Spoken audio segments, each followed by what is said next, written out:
নমস্কাৰ, স্বাস্থ্য সম্পৰ্কীয় অন্য এটা ভিডিঅ'লৈ আপোনালোকক স্বাগতম জনাইছোঁ। আজি আপোনালোকৰ আগলৈ লৈ আহিছোঁ গৰমৰ দিনত ছাল আৰু চুলিৰ যতন কেনেদৰে ল'ব লাগে সেই সম্পৰ্কে কিছু আলোচনা। আহক তেন্তে পলম নকৰি আজি ভিডিঅ'টি আৰম্ভ কৰোঁ। গৰমৰ দিনত সূৰ্যৰ প্ৰখৰ তাপ, ঘাম আদিৰ বাবে আমাৰ ছাল চুলিৰ যথেষ্ট পৰিমাণে ক্ষতি হয়। এই দিনকেইটাত সেয়েহে ছাল চুলিৰ উপযুক্ত যত্ন ল'ব লাগে। গৰমৰ দিনকেইটাত পৰিষ্কাৰ পৰিচ্ছন্নতাৰ ওপৰত গুৰুত্ব দিব লাগে।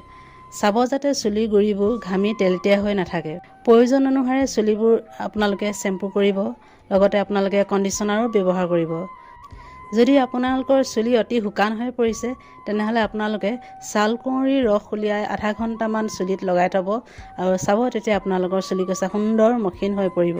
লগতে এই ছাল কুঁৱৰীৰ ৰসে আপোনালোকৰ টনিঙৰো কাম কৰে। আপোনালোকৰ যদি এই গৰমৰ কাৰণে চুলি সৰা আৰম্ভ কৰিছে তেনেহ'লে আপোনালোকে এটা কাম কৰিব, নিমপাত বটি তাৰ ৰসৰ লগত অলিভ অইল মিহলাই কুহুমীয়া গৰম কৰি চুলিৰ গুৰিত লগাব। এনেধৰণে প্ৰতিদিনে আপোনালোকে এঘণ্টামান যদি লগায় তেনেহ'লে আপোনালোকৰ চুলি সৰা অতি সোনকালে বন্ধ হ'ব আৰু নতুন চুলিও গজিব। বেছি শুকান আৰু আগ ফটাৰ চুলিৰ বাবে মুলতানী মাটিৰ লগত কণী 2টা আৰু দৈ একাপ মিহলাই আধা ঘণ্টামান যদি এনেধৰণে লগাই থয় তেতিয়াহ'লে আপোনালোকে যথেষ্ট সুফল লাভ কৰিব। এতিয়া আহোঁ ছালৰ বিষয়ে। গৰমৰ দিনত পৰিৱেশ আৰু প্ৰদূষণৰ বাবে ছালখন শুকান হৈ পৰে।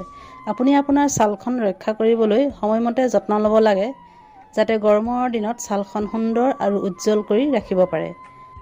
গৰমৰ দিনত সূৰ্যৰ প্ৰখৰ ৰ'দে ছালখনৰ ওপৰত প্ৰভাৱ পেলাই একেবাৰে ছালৰ উজ্জ্বলতা নাইকিয়া কৰি পেলায়।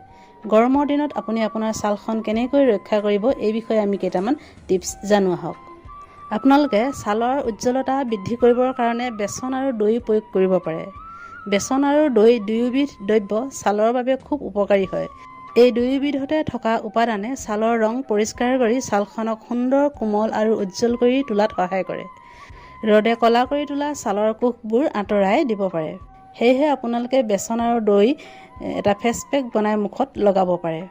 ইয়াৰ উপৰিও হালধি, দৈ আৰু মৌৰে প্ৰস্তুত কৰা ফেচ পেকো আপোনালোকে ব্যৱহাৰ কৰিব পাৰে।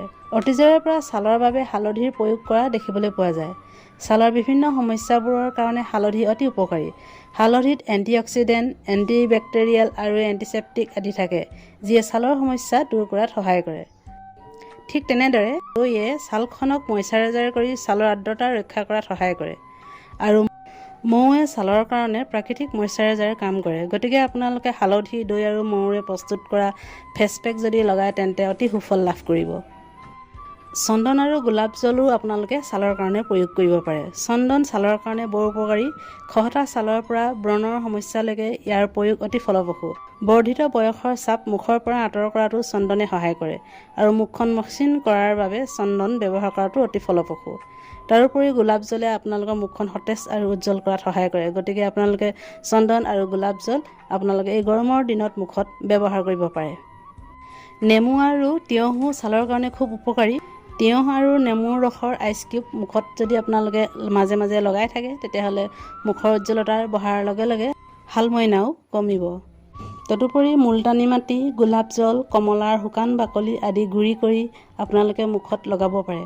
এনেধৰণে মুখত এই ফেচ পেক লগালেও আপোনালোকৰ মুখৰ উজ্জ্বলতা বাঢ়িব, লগতে আপোনালোকৰ মুখখন চাফা হৈ থাকিব।